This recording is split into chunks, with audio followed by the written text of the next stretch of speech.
Hey, Brian from Garage Mahal. Today I have this 20-piece curb stencil set. We were looking to get some new numbers put up at the curb and figured I'd buy my own little stencil set.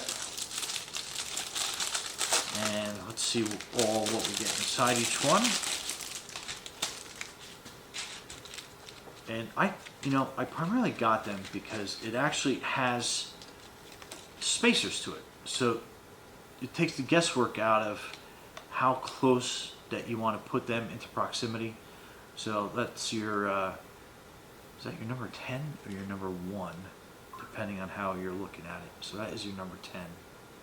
But I like that you had a spacer and you can put them down. As long as I don't get them backwards. So they lay out nice and flat. So that's like your 210 of your household. 3210, some of your Jersey addresses get like that.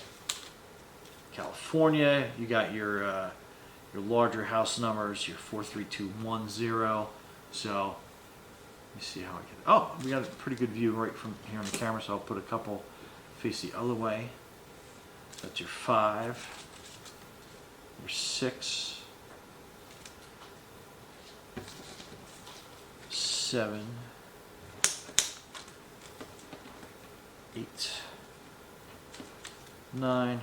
Like I said, the spacers, they line up nice and good.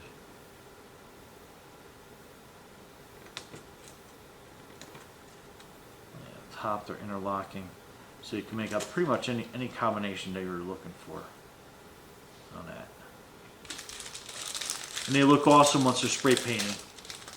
I like that they're like white too, and you got the brown wood grain showing out here. So then you got a 0, got your 1, 2. So I like that it repeats, so you got a bunch of different numbers, so you can make up any combination you're looking for.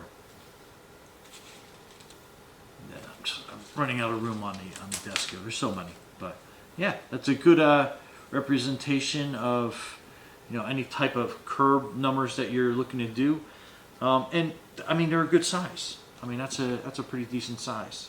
That's 4, and I always like to think I'm number 1. So this is my favorite number. Anyhow, Brian from Garage Mahal. Thanks for watching, and be safe out there.